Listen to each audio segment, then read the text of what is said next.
Hello, and welcome to this Let's Play of Silent Hill 2.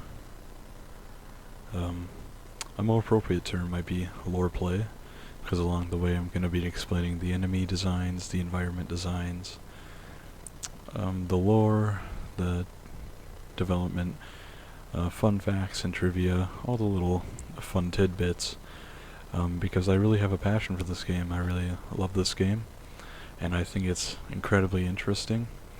And along the way, I'm going to re-listen to the parts that I record, and I'm going to edit in some photos so that you guys can see what I'm talking about when I bring out specific things, like some of the character models or things that might be... Oops, we got the intro going there. Things that I can't really explain myself, like visual references to movies and so on. But anyways, I've already got it all set up, so we're just going to do new game. Now, I'm playing on the PC version, which is called the Director's Cut. It came out in 2003. The original game came out in 2001, and then they released a different version. It came out on the PS2 originally, and then they ported it to the Xbox along with improved lighting and a new scenario, this sub-scenario, called Born from a Wish. Where you play as a character other than James. And so this main scenario never had a name until the Restless Dreams version. And then eventually that Xbox version was ported back to PS2, and then we got the PC version in 2003. And most people consider this the definitive version. There are a couple little bugs that I'll show you along the way, but you know, it really is the best version.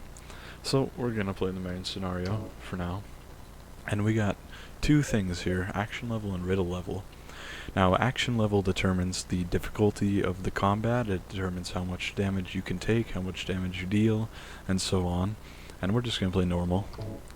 And riddle level determines the puzzles. It makes some puzzles just not exist if you go on easy, and if you go on hard, it makes the puzzles almost comically difficult. So, we're just going to play on normal, because I know that very well. And I'll be quiet during the cutscenes.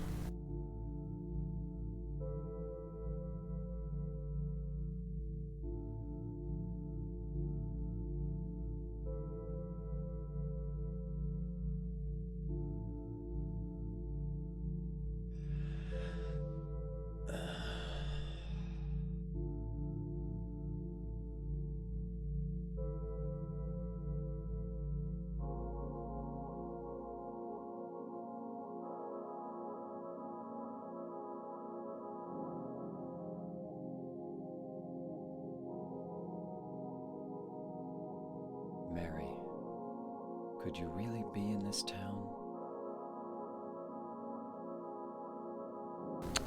Okay, that's our first cutscene. Notice how amazing that mirror looks, especially considering this came out in 2003. That looks perfect. Looks just like James. So this is the bathroom. Fun fact, this was the very first environment that was designed for the game, which makes sense because it's the first environment the player sees. You can see that James is kind of turning his head a little bit here. That's because there's a little item here. You can see it at James's feet, and that's called the blue gem, and I'll pick it up. This is just a New Game Plus item, and you can use it at 3 different locations to unlock a joke ending called the UFO ending. But I'm not going to do that in this playthrough. Now I'm going to leave the bathroom. But first, notice these posters directly in front of James. And I don't want to spoil anything just yet, but just take note of the Heaven's Night posters and the lady who is on them.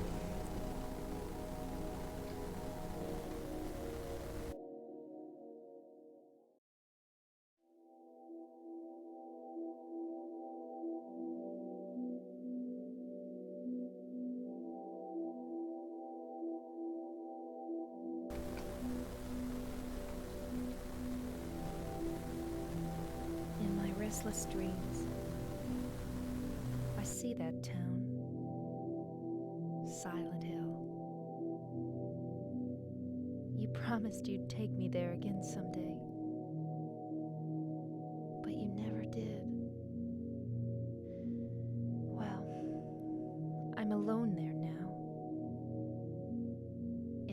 special place, waiting for you.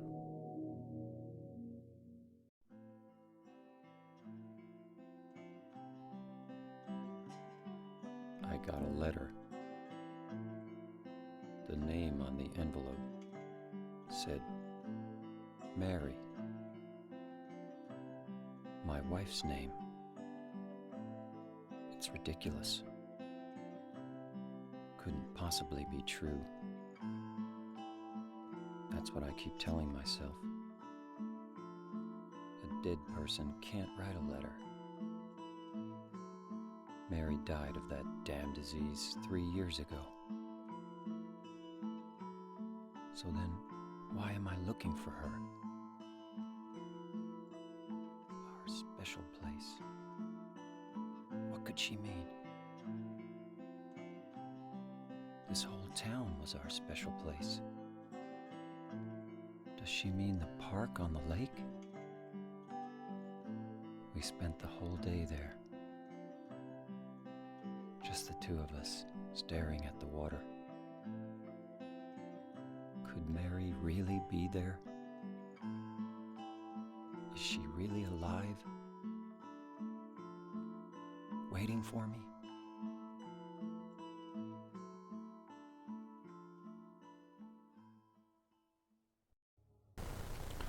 Okay, so that's the introduction cutscene that introduces us to the main plot of the game, which is James has a late wife named Mary, and she's dead, but he got, and I will open the inventory, a letter from her. Letter from Mary. That's definitely Mary's, let me move the cursor. That's definitely Mary's name in her own handwriting on the front of the envelope. And if we examine this, it's just exactly the letter we saw in that cutscene. Waiting for you. And worth noting, you start off with one other thing in your inventory, a photo of Mary. I'm just going to examine it so I can show you guys what she looks like. She looks like a nice girl.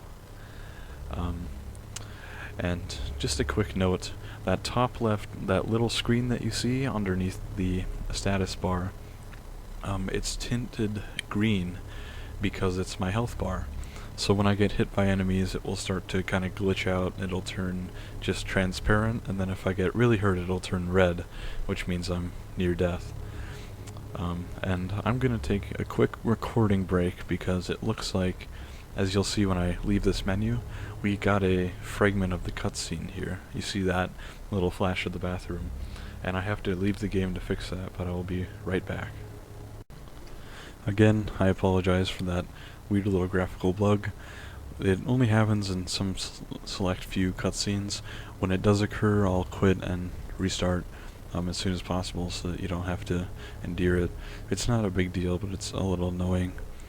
Anyways, I just want to start off by saying, if you look in the background there, past these trees directly in front of me, you can see the lake and the mountain. All one big JPEG. It's just one big image. Can't really see it on the PS2 and Xbox versions. It looks a bit more convincing from this angle, but it's just a big JPEG. Can't really hide it on the HD widescreen PC version. This is James's car. We're gonna get the map. Map of Silent Hill. Okay. Worth noting, this is the first weird decision James makes. He haphazardly parks and he leaves his door wide open. There is kind of an explanation for this, but I'll get into it later on. He has a series of bizarre decisions and choices that he makes, but we'll talk about it when we get there. I'm going to run over here and I'm going to show you this big entranceway. We can't go there. We have an incomplete welcome sign. And of course, a nice little sign. Notice it says Brams 265 miles. Now in Silent Hill 1, there's a character named Sybil Bennett, and she's a policewoman. And it's implied that she somehow accidentally wandered into Silent Hill from Brams, where she usually works. Now, that doesn't really make sense. If Brams is 265 miles away, you know, that's a 4-hour car drive. I don't often end up in cities 4 hours away from me by accident. But she's a woman driver. We don't want to underestimate her, ability. Also pretty interesting because this was in a time where Japanese developers didn't care about the American imperial system. I mean, Solid Snake in Metal Gear Solid 1, in the elevator it says he weighs 130 pounds. Doesn't really make sense, but Japanese devs just didn't care. Now here's the forest, and I'm going to test out my quick save. Beautiful. So, worth noting, James has a sprint. He has a run. And when he gets tired, he does have a stamina bar, and it's invincible, but he'll start going slowly. If you quick save, speeds right back up, because anytime a piece of text flashes on the screen, that just means it replenishes James's stamina. Worth noting, you can hear some weird monster noises in the background. Those aren't part of the music track, they're just part of this forest environment. Sorry I stopped. I was just adjusting my socks. But this camera angle is intentionally done. It's meant to make it feel like someone's watching you if you're in the woods and you're being stalked. Pretty creepy stuff. Good atmosphere. And here's a well. Oh, I hit it kind of quick, but there's something in the well. What's that? Looking at this makes me feel like someone's groping around inside my skull. It gives me a weird feeling. So this is the save screen of the game. We're not going to see it too much because I prefer to use the quick save. Just worth mentioning, the quick save is only on the PC version, and you just get the one slot for it at the top. These are all my game results. I've played the game many times. Uh-oh. Free space, 99 billion kilobytes. We need 8 kilobytes. So we're running pretty low, so I'm just going to go ahead and overwrite this save. Perfect. Alright. Now we're going to run right on through this gate. And we're going to meet, here in a second, my favorite character in the whole game. And her name is Angela.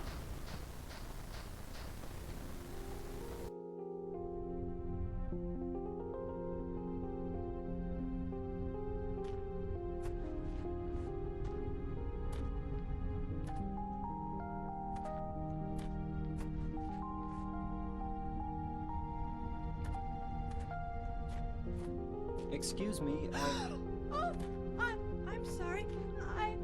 I No, was it's just... okay. I didn't mean to scare you. I'm kind of lost.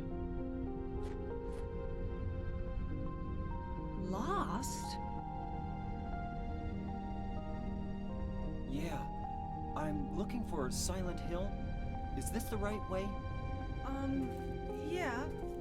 It's hard to see with this fog, but there's only the one road.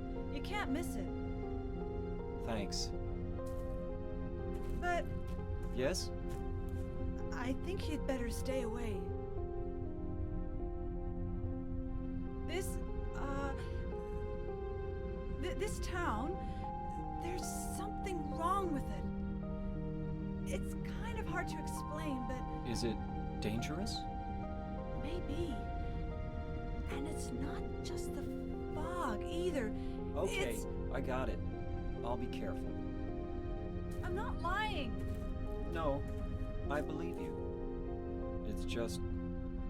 I guess I really don't care if it's dangerous or not. I'm going to town either way. But why? I'm looking for someone. Who is it? Someone very important to me. I'd do anything if I could be with her again.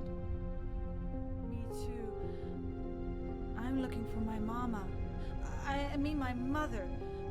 It's been so long since I've seen her. I thought my father and brother were here, but I can't find them either.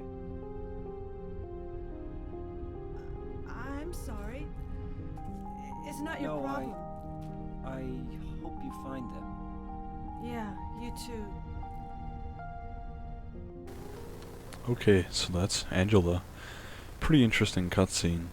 Um, you'll notice that Angela, where is she? There she is. The way she dresses, the way she looks, um, it's based on a character from a Sandra Bullock movie called The Net. Her appearance is partially based on Sandra Bullock, but Sato, the character designer, says that her mouth comes directly from Arnold Schwarzenegger. I'll see if I can get a good picture to show you guys that. But worth noting, she looks like she's in her late 20s, maybe early 30s, but the way she talks is very childish. You know, she says, "My mama," and "I'm not lying," and, you know, stuff like that. The way to put it would be that Angela has been aged beyond her years, and the juxtaposition of her behavior along with her appearance is very, very intentional. Just a fun fact, Angela is actually, I don't watch anime, so I'm not sure, it's just something I read. There's a character named Mayu from a series called Elfen Lied or Elfen Lead. I don't really know how to say all these weeaboo things, but she takes her appearance directly from Angela and some of her backstory apparently as well. I'll see if I can get a picture up there. Also, before I go, I'm just gonna give one little fun fact, or two, I guess. The scare effect of the monsters in this game is pretty iconic. It's the Silent Hill scare effect, which is when they thrash, they kind of look like some of the frames of their animation are missing, so they look all otherworldly and bizarre. That's taken directly from a movie called Jacob's Ladder, which coincidentally, the main character has an army jacket just like James's, and I'll show you that there. So basically, his army jacket comes directly from Tim Robbins' character.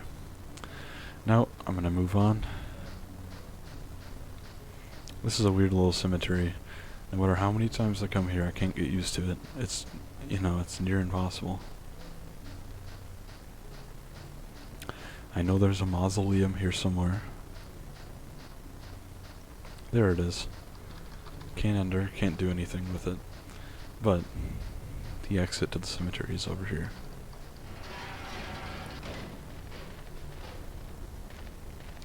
Now, worth noting, this entire sequence at the beginning of the game is designed to make you feel isolated. It's designed to make you feel like you're leaving kind of the real world, quote unquote, and entering Silent Hill. Pretty interesting stuff. That's why it takes so long to actually get into town. This is a New Game Plus weapon. I want to pick it up for fun. It's the chainsaw. Extremely powerful, hard to use. I probably won't use it often, but it's fun to have. This is the Silent Hill Ranch. We won't go here, there's, no lore behind it, but I'm just pointing out that the font on this sign in the Silent Hill HD collection has been changed to Comic Sans, because no reason at all except to make the game worse. Because Tom Hewlett, the guy who is a producer for the later Silent Hill games and claims to be the biggest Silent Hill fan of all time, he suffers from this condition. It's called being mentally fucking retarded, and I don't want to rag on the guy too much because it's obviously hard for him and his family to get by because of his mental fucking retardation, but he really ruined the HD collection. I could go on about that for hours, but there's one little trick here for a speedrun coming up,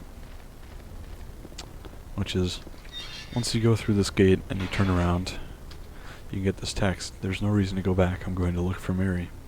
Now, if you hammer the quick save, you can preserve this text on your screen, and what this does is, if you preserve it for long enough, you get to a cutscene trigger up here, and it lets you skip the cutscene, and it's only like a 5-second cutscene, but it leads to a little sequence where you have to go and get a few items, and this allows you to skip it if you preserve it for long enough. But I want to show you the actual game, so I'm not going to do it. I'm just going to let it drop. While we have some time as we wander into town, I want to talk about the voice acting of the games. A lot of people say it's bad. I think it's fantastic. It was directed intentionally to sound awkward. What you'll notice in that Angel and James conversation, they both sound weird. They sound like normal people. You know, Guy Seehey and Donna Burke, they're both, you know, normal sounding people, but they are unable to connect with each other, unable to relate. They're stunted. They're stunted characters, leads to stunted conversations. It's intentionally awkward and weird, and I think it's fantastically done. Here's that cutscene you can skip if you preserve that text the whole way here. Are these marks blood? Then we get a nice silhouette.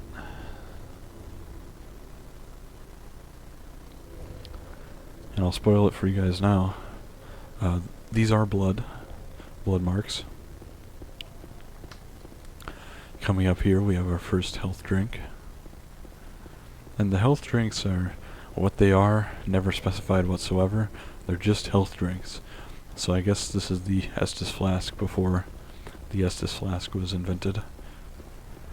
Because this game did come out September 24th, 2001. Oh, just so you know why I'm going down this alley, blood trail. Now you're going to see something right here, which is James turns his head. And what he's doing is he's looking at the items to his gate.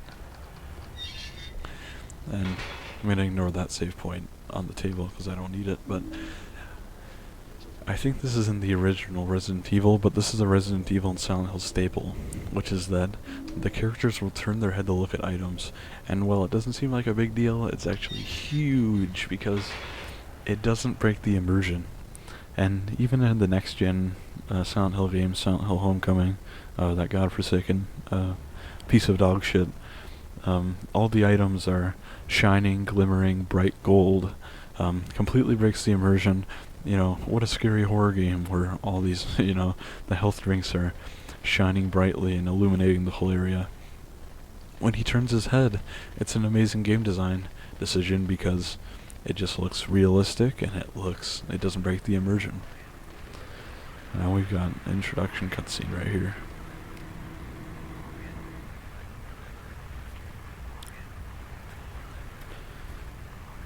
And James picks up the radio.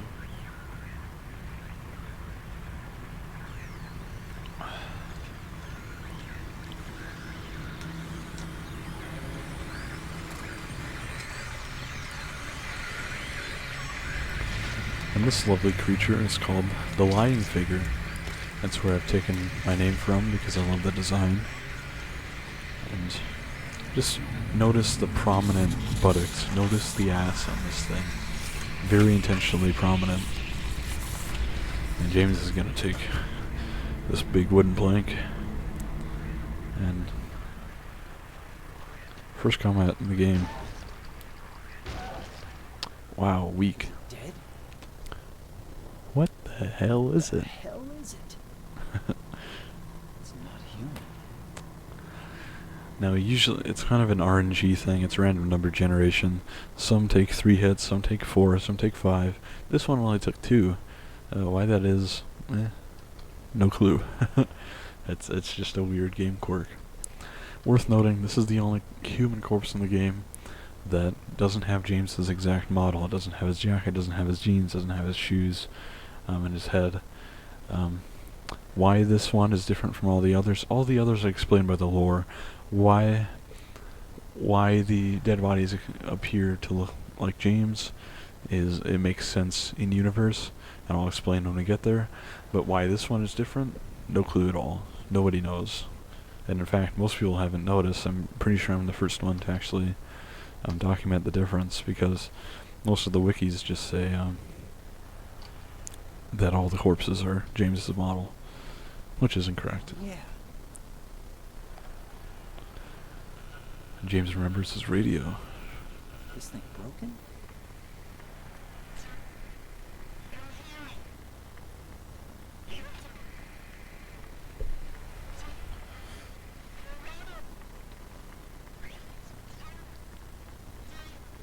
What the? better take it anyway. I might need it.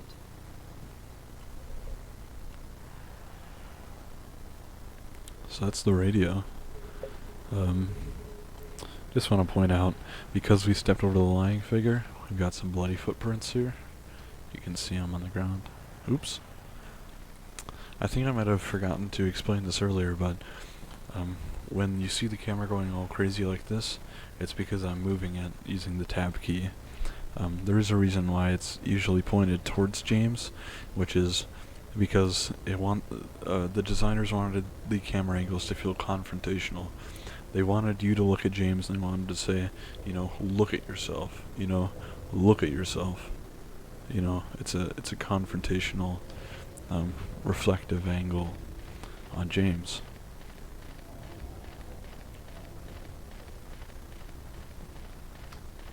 And I'm gonna save the game.